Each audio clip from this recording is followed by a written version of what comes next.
이사야 55장 1절부터 5절까지입니다. 구약성경 1034페이지입니다. 너희 목마른 자들아 물로 나아오라. 돈 없는 자도 오라. 너희는 와서 사 먹되 돈 없이 값없이 와서 포도주와 젖을 사라. 너희가 어찌하여 양식 아닌 것을 위하여 은을 달아주며 배부르게 못할 것을 위하여 수고하느냐. 나를 청종하라. 그리하면 너희가 좋은 것을 먹을 것이며 너희 마음이 기름진 것으로 즐거움을 얻으리라. 너희는 귀를 기울이고 내게 나와 들으라. 그리하면 너희 영혼이 살리라. 내가 너희에게 영원한 언약을 세우리니 곧 다윗에게 허락한 확실한 은혜니라. 내가 그를 만민에게 증거로 세웠고 만민의 인도자와 명령자를 삼았었나니 내가 알지 못하는 나라를 부를 것이며 너를 알지 못하는 나라가 내게 달려올 것은 나 여호와 내 하나님 곧 이스라엘의 거룩한 자를 인함이니라. 내가 너를 영화롭게 하였느니라. 아멘. 이사야 55장에는 하나님께서 그의 백성들을 초청하는 이런 말씀들이 반복되어 나타납니다. 즉 1절에 있는 바와 같이 너희 목마른 자들아 물러 나오라. 돈 없는 자도 오라. 너희는 와서 사 먹되 돈 없이 값없이 와서 포도주와 젖을 사라. 6절에도 나옵니다. 너희는 여호와를 만날 만한 때 찾으라. 가까이 계실 때 그를 부르라. 이렇게 하나님께서 그의 백성들을 부르고 있습니다. 물론 이 부름은 우리 이미 살펴본 바와 같이 이사야 53장에서 그 절정을 이룬 우리를 위하여 이 땅에 오시고 우리 죄를 대속하신 메시아의 사역을 근거로 하고 있습니다. 그러나 이 예수 그리스도의 십자가의 죽으심을 논하고 예수를 믿는다 고백하는 우리 예수 믿는 사람들의 신앙 고백은 그런 의미에서 자칫 너무 실존적인 체험적인 차원에서 그 내용을 제한받을 수 있습니다. 성경이 설명하는 메시아 사역의 진정한 내용을 우리 쪽에서 구원함을 얻고 죄사함을 받고 하는 쪽으로 축소시킬 수 있단 말이죠. 그러니까 오늘도 이 너희 목마른 자들아 나오라. 또는 여호와를 만날 만한 때 찾으라. 라는 말씀들로 우리는 쉽게 하나님의 부르심과 거기에 상응하는 회개와 결단을 떠올립니다. 그러나 사실 이사야에서 논하는 이런 부분들은 메시아 사역의 진정한 의미가 무엇인가에 대하여 하나님이 가지신 뜻과 내용으로 설명을 하는 부분입니다.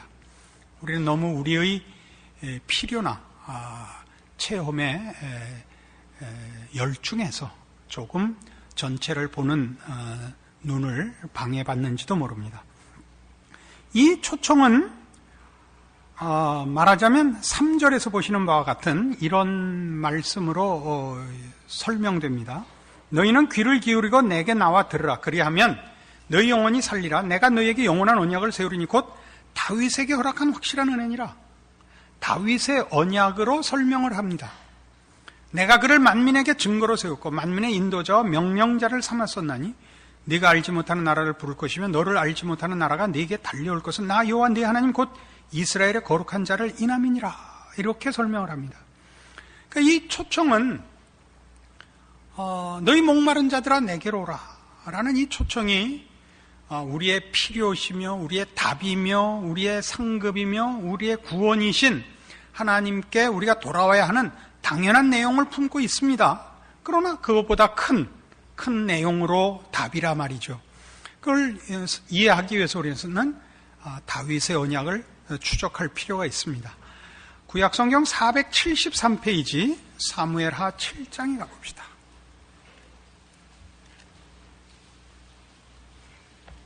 구약성경 473페이지 사무엘하 7장 1절입니다.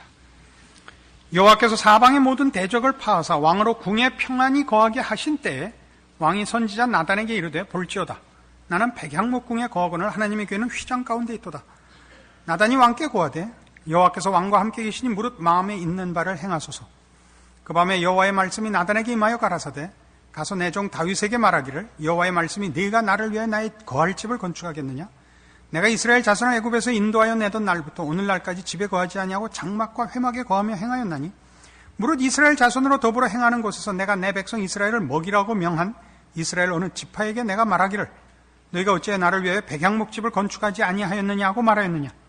그러므로 이제 내 종 다윗에게 이처럼 말하라. 만군의 여호와께서 이처럼 말씀하시기를 내가 너를 목장 곧 양을 따르는 데서 취하여 내 백성 이스라엘의 주권자를 삼고 네가 어디를 가든지 내가 너와 함께 있어 네 모든 대적을 네 앞에서 멸하였은즉 세상에서 존귀한 자의 이름같이 네 이름을 존귀케 만들어 주리라. 내가 또 내 백성 이스라엘을 위하여 한 곳을 정하여 저희를 심고 저희로 자기 곳에 거하여 다시 옮기지 않게 하며 악한 이로 전과 같이 저희를 해하지 못하게 하여 전에 내가 사사를 명하여 내 백성 이스라엘을 다스리던 때와 같지 않게 하고 너를 모든 대적에게서 벗어나 평안케 하리라. 여호와가 또 네게 이르노니 여호와가 너를 위하여 집을 이루고 네 수하니 자손 네 조상들과 함께 잘 때 내가 네 몸에서 날 자식을 네 뒤에 세워 그 나라를 견고케 하리라. 우리가 잘 아는 다윗 언약입니다. 다윗은 많은 고난 끝에 이스라엘의 왕이 되고 그리고 국민들의 마음을 하나로 합하게 하며 내치에도 성공하고 외치에도 성공하여 이스라엘을 괴롭히던 주변 국가들을 다 정복하고 그 나라를 굳게 세운 위대한 왕입니다. 그가 어떤 일차적인 정치적인 일을 끝내고 하나님 앞에 말하자면 이 소원을 아뢰는 겁니다. 왕은 왕궁을 잘 지어서 거하면서 하나님의 궤는 아직도 출애굽해서 시내산에서 받은 그 법궤를 광야 생활할 때 장막 속에 보관하고 모시던 그 모습 그대로 천막 속에 하나님 궤를 모셔서 말하자면 하나님을 천막 속에 모신 꼴이 됐으니 하나님을 위하여 내가 전을 짓고 싶다라고 선지자 나단을 통하여 얘기를 했습니다. 그래서 하나님이 그에게 복을 주어 그의 이름을 영광스럽게 하고 그의 왕권과 그의 가문과 그의 자손들을 하나님의 복된 약속으로 영원토록 묶어주셨다라고 보기 꼭 좋게 됐습니다. 그러나 지금 우리가 이 1절에서 12절까지 본 바와 같이 이 다윗의 고백을 받은 하나님이 첫 번째 답을 뭐라고 주셨느냐면 내가 언제 누구에게든지 나를 위하여 집을 져라라고 요구한 적이 있었느냐라고 반문하는 게 전반부였습니다. 그렇죠? 그게 7절입니다. 무릇 이스라엘 자손으로 더불어 행하는 곳에서 내가 내 백성 이스라엘을 먹이라고 명한 이스라엘 어느 지파에게 내가 말하기를 너희가 어찌하여 나를 위하여 백향목집을 건축하지 아니하였느냐고 말하였느냐?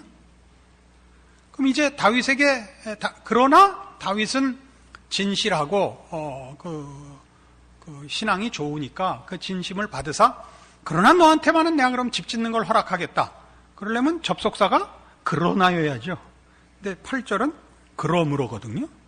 그러므로면 앞에 거 하고 같이 가야죠. 그러나로 가지 않았으니까. 그러므로 어떻게 한다고요? 그러므로인데 그러나와에 해당하는 답이 나오죠. 다윗의 집안과 왕권과 그 나라와 그의 후손들을 하나님의 이름으로 복주고 영원토록 굳게 하겠다죠. 뭐에서 그러므로가 된 거예요? 앞은 분명히 하나님이 반대하신 건데 내가 언제 너희 중에 누구 보고 내 집 지라 그랬느냐? 그러므로 그러므로 뭐요? 이 이후에 너한테 일어나는 일도 내가 하지 네가 하는 거 아니다 라서 그러므로예요.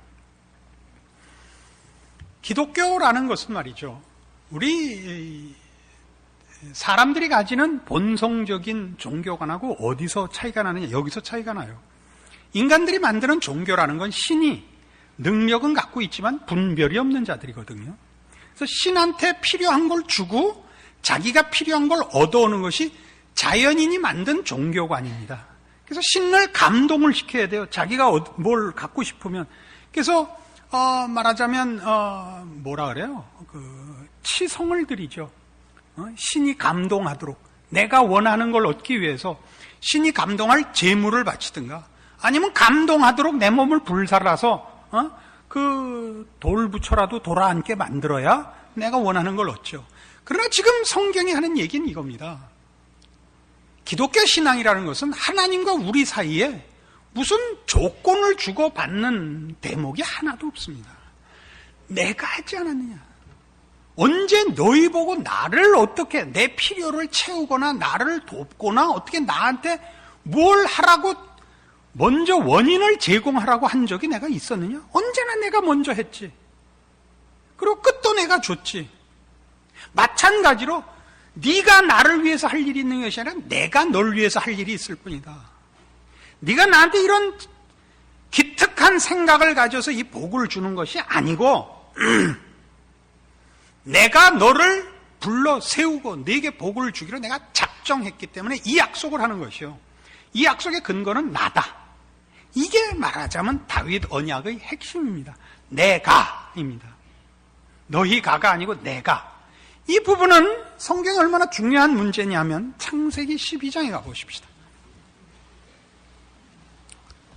구약성경 제일 첫 책 창세기 12장 1절입니다. 여호와께서 아브라함에게 이르시되 너는 너의 본토 친척 아비집을 떠나 내가 네게 지시할 땅으로 가라. 내가 너로 큰 민족을 이루고 네게 복을 주어 네 이름을 창대케 하리니 너는 복의 근원이 될지라. 너를 축복하는 자에게는 내가 복을 내리고 너를 저주하는 자에게는 내가 저주하리니 땅의 모든 족속이 너를 인하여 복을 얻을 것이니라. 아브라함에게 한 언약입니다. 어떻게 하기로 했다고요? 하나님이 아브라함에게 복을 주어 그 이름을 창대케 하고 복의 근원이 되게 하겠답니다.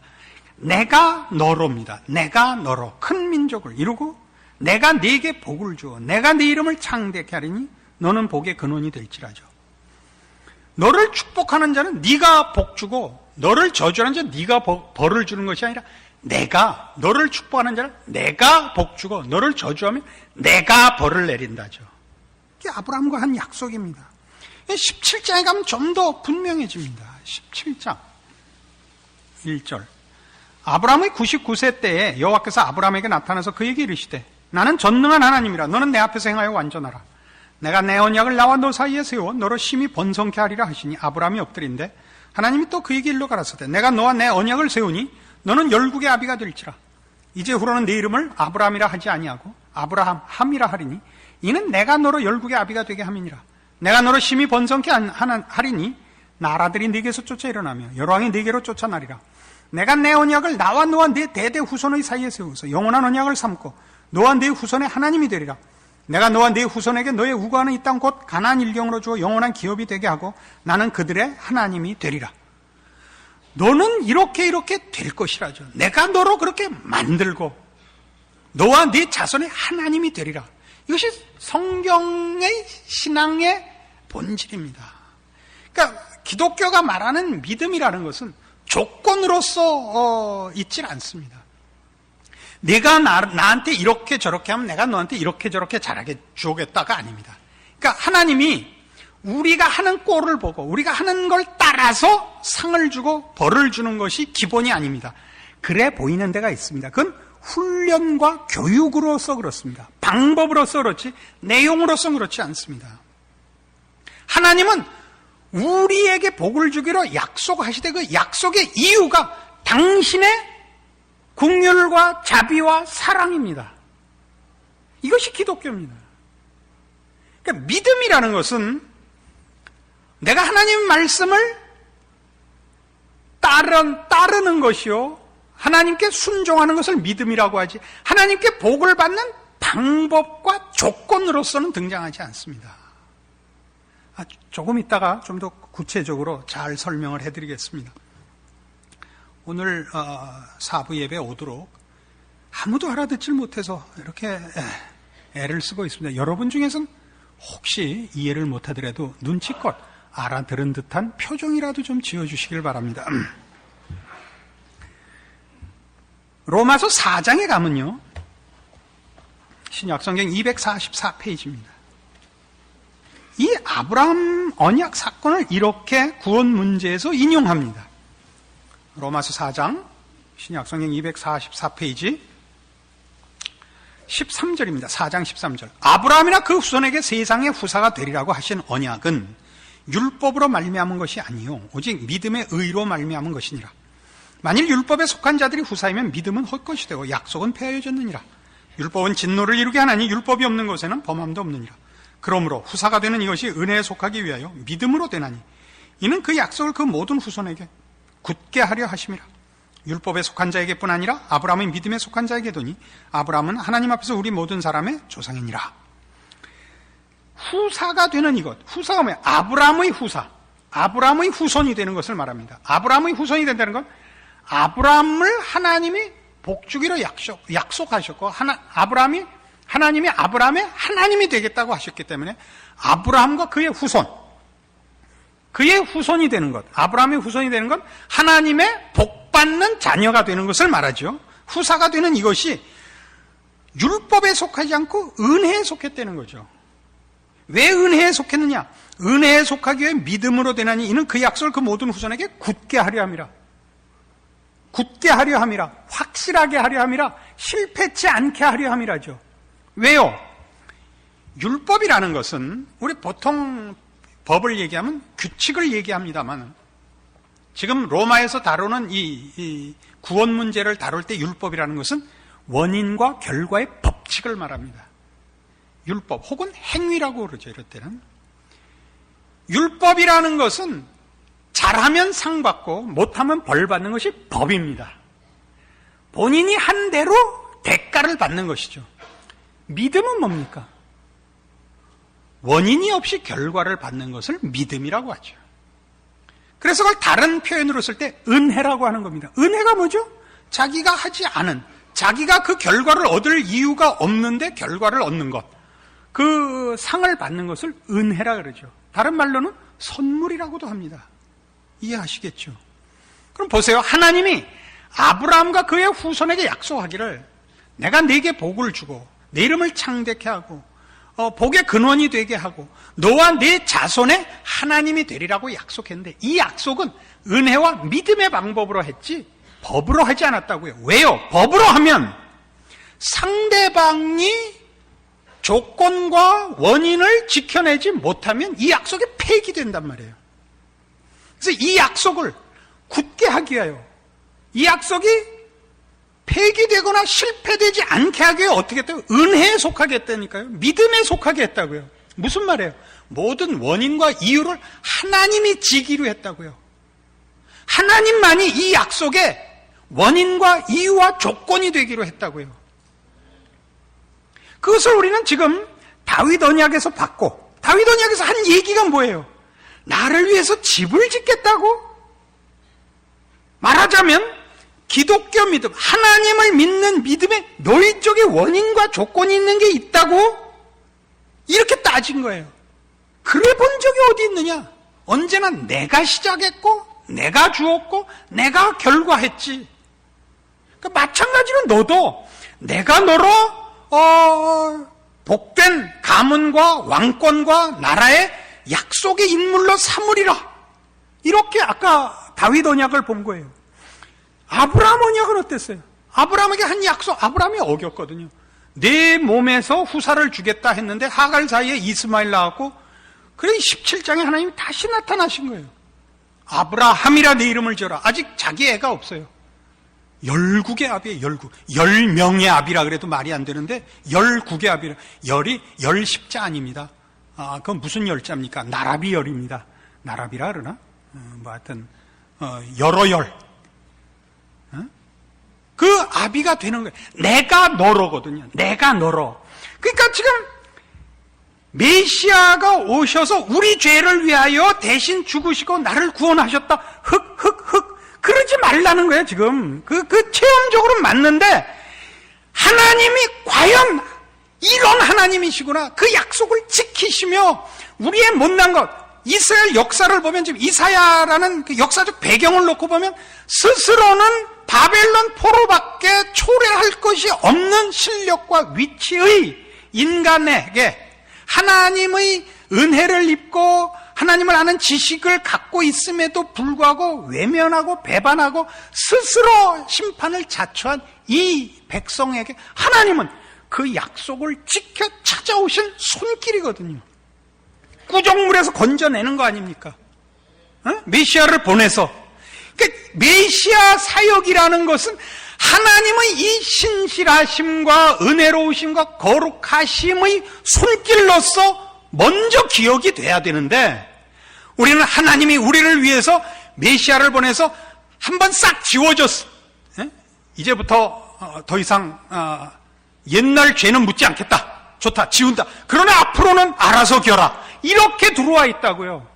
그러니까 다들 성도들이 예수 믿고 나서 그 다음 신앙생활 잘못할 때마다 고민이죠. 이제 한 번은 씻어줬는데 두 번째는 어떡하나. 고민이죠.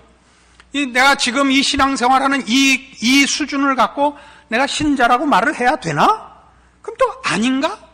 아닌 건 아니고 긴 것도 아니고 아이쌍 어떡하란 말이야. 이렇게 됐잖아요, 현실이. 왜 이렇게 됐다? 메시아의 필요성을 모르는 거죠. 메시아의 필요성이 한 번의 죄 씻음 정도가 아니라고요.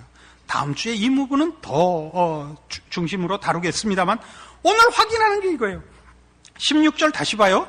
그러므로 후사가 되는 이것이 은혜에 속하기 위해 믿음으로 되나니 이는 그 약속을 그 모든 후손에게 굳게 하려 하심이라.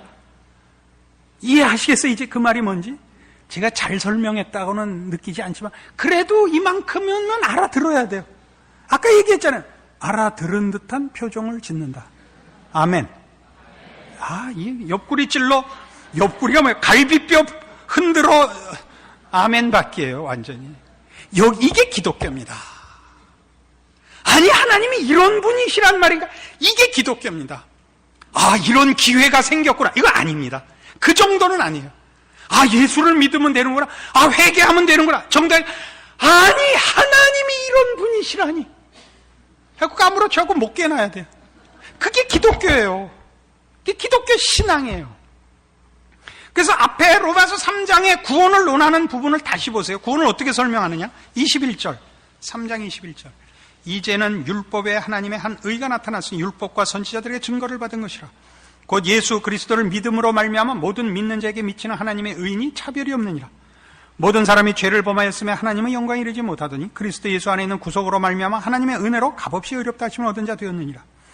이 예수를 하나님이 그의 피로 인하여 믿음으로 말미암는 화목 제물로 세우셨으니 이는 하나님께서 길이 참으시는 중에 전에 지은 죄를 간과하심으로 자기의 의로우심을 나타내려 하심이니 곧 이때 자기의 의로우심을 나타내사 자기도 의로우시며 또한 예수 믿는 자를 의롭다 하려 하심이니라.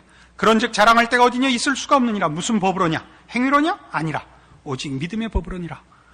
이 구원을 설명하죠. 뭐라고 설명해? 구원을 복음에는 하나님의 의가 나타났다.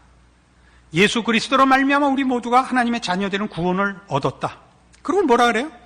이것은 자랑할 수 없는 것이라 이렇게 나오죠. 자랑할 수 없다는 것은, 자랑은 언제 와요? 자기가 가진 결과의 원인을 본인이 가지고 있을 때 자랑이 오죠. 나 열심히 공부해서 나 우등했다. 나 열심히 달려서 우승했다. 이게 자랑입니다. 그러나 기독교가 말하는 구원에서는 우리는 자랑할 것이 없습니다. 우리한테 원인이 없죠. 이유가 없죠. 어떻게 됐다는 거예요? 하나님이 이유고 원인입니다. 그의 긍휼과 자비와 그의 신실하심과 우리를 향하신 약속들을 지키신 것입니다. 그래서 복음엔 뭐가 나타나느냐? 하나님의 의가 나타난다 그러죠. 그러니까 구원엔 뭐가 나타나냐? 하나님의 하나님다우심, 하나님 되심이 증거되는 거죠. 하나님은 이런 분이시다 이거죠. 어떤 분?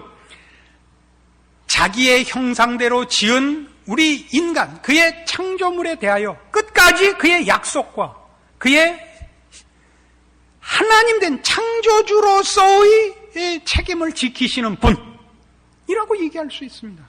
그럼 우리를 그의 형상대로 만드셨고 그의 형상으로서의 우리를 완성하시며 그 결과하시는 일을 처음부터 끝까지 책임지시는 분인 겁니다. 그래서 믿음은 뭐냐?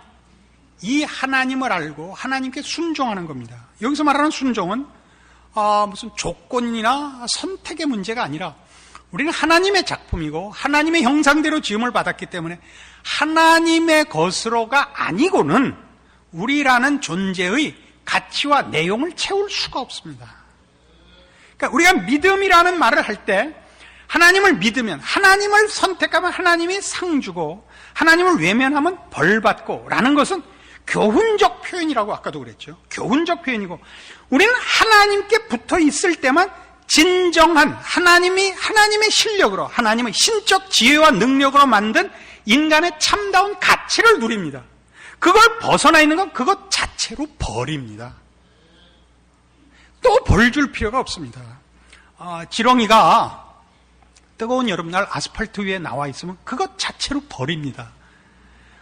너희놈 물가 진흙 속에 살라 그랬더니 감히 아스팔트에 올라오더니 저놈을 데려다 곤장을 쳐라. 그럴 필요가 없다니까요.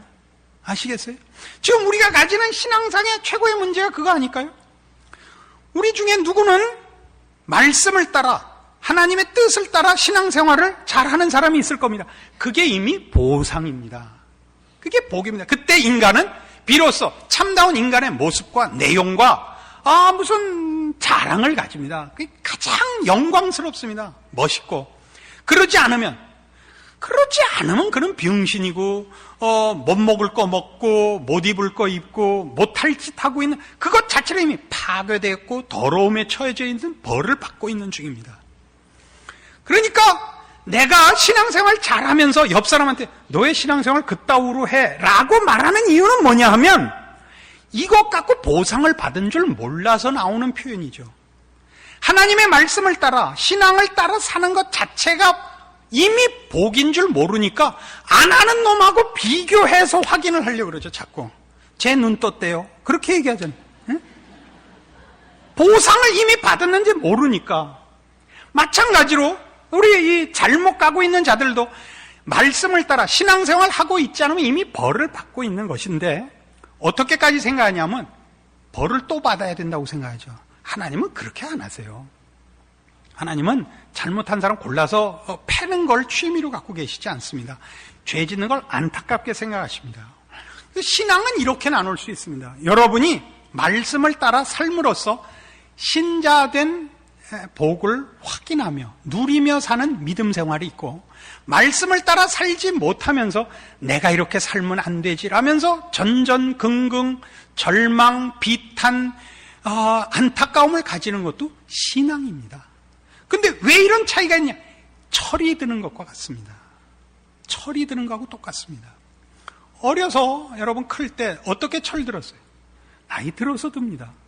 그때는 부모 말씀이 옳겠지만 그래도 내가 확인하고 싶어서 부모 말 듣지 않고 이렇게 저렇게 반항하고 자기 마음대로 살고 부모가 너 말 안 들었지라고 패는 거는 돌아오라고 교정하라고 그러지 잘못한 데 대한 벌로서 매질을 하지는 않습니다.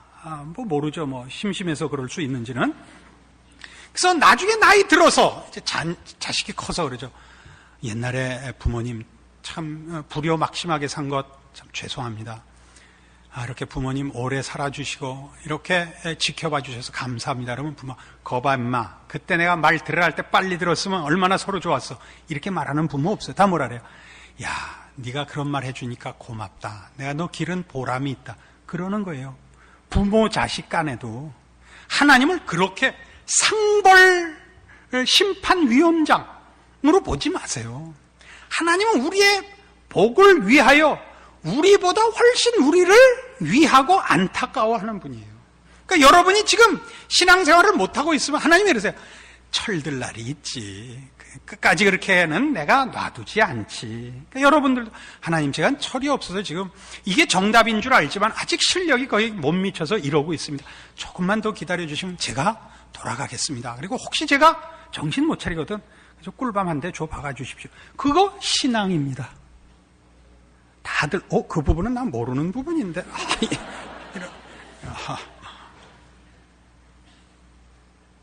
그래서 고린도전서 1장에 가면 이런 식으로 예수 믿는 자들에 대한 설명 혹은 그 신앙의 핵심에 대한 설명이 나옵니다. 264페이지입니다. 고린도전서 1장 26절입니다. 형제들아 너희를 부르심을 보라. 육체를 따라 지혜 있는 자가 많지 아니하며 능한 자가 많지 아니하며 문벌 좋은 자가 많지 아니하도다. 그러나 하나님께서 세상에 미련한 것들을 택하사 지혜 있는 자들을 부끄럽게 하려 하시고 세상에 약한 것들을 택하사 강한 것들을 부끄럽게 하려 하시며 하나님께서 세상에 천한 것들과 멸시받는 것들과 없는 것들을 택하사 있는 것들을 폐하려 하시나니 이는 아무 육체라도 하나님 앞에서 자랑하지 못하게 하려 하심이라. 구원을 받는 조건을 보면 세상적인 조건이 없더라 이거죠. 배우고 못 배우고 가지고 못 가지고 능력 있고 없고 그런 것들은 조건이 되지 않더라 이겁니다. 그건 무엇을 뜻하죠? 우리로부터 조건이 발생하는 것이 아니라 하나님으로부터만 조건이 발생한다. 이 얘기를 하는 것입니다. 그래서 30절 너희는 하나님께로부터 나서 그리스도 예수 안에 있고 예수는 하나님께로서 나와서 우리에게 지혜와 의로움과 거룩함과 구속함이 되셨으니 기록된 바 자랑하는 자는 주 안에서 자랑하라 함과 같게 하려 함이니라. 예수 안에서의 자랑은 뭐냐면 하나님께서 우리를 사랑하사 우리를 복주기로 약속하시고 그의 자녀로 부르사 그 약속을 지키기 위하여 하나님의 모든 능력과 열심과 지혜를 동원하시는 분이라라는 걸 아는 것이다 이거죠. 그것이 뭘로 나타나요? 십자가로 나타났죠. 십자가로 나타났죠. 그래서 우리 모두는 이 시간 우리 모두가 반복해서 하는 그 기도들, 지난 일주일 동안도 주의 말씀을 알지만 지키지 못했고 신앙생활 하지 못하고 내 멋대로 살다가 왔습니다. 회개합니다. 라는 이 고치지 않는, 어떤 의미에서 생전 고치지 않는 이 회개를 반복할 수 있는 것입니다. 왜요?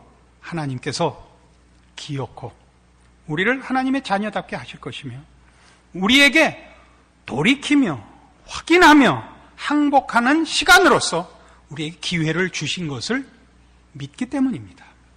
그래서 여러분 모두가 여러분이 알게 된 하나님, 여러분을 위하여 그 아들을 아끼지 아니하신 하나님에 대한 이 믿음으로 여러분 자신을 여러분이 심판하지 마시며 여러분이 포기하지 마시며 여러분을 하나님이 사랑하시고 지명하여 부르시고 여러분을 위해 그 아들을 보내신 열심과 사랑으로 지킨다라는 믿음 속에서 기다리시며 인내하시며 여러분으로 알게 하신 신앙을 따라 살 열심을 반복해서 격려하는 여러분의 신자된 현실이기를 바랍니다. 기도하십시다. 하나님 아버지 은혜를 감사합니다. 하나님께서 우리 아버지 되시고 우리로 예수 그리스도를 주라 시인하게 하셔서 하나님의 자녀 삼으셨습니다. 이는 우리의 결정이 아니요 하나님의 열심이요 능력이요 긍휼이요 자비요 약속하신 바를 실천하시는 우리 하나님의 성실하심입니다. 하나님이 우리 아버지 되셨으니 겁날 것이 없습니다. 그러므로 우리도 분발하여 그 자녀답게 사는 믿음의 순종을 하루속히 결심하고 실천하고 승리하는 자 되게 하여 주시옵소서.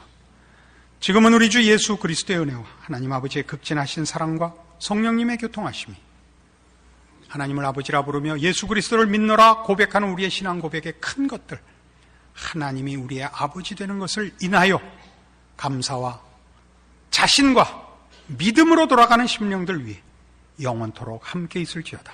아멘.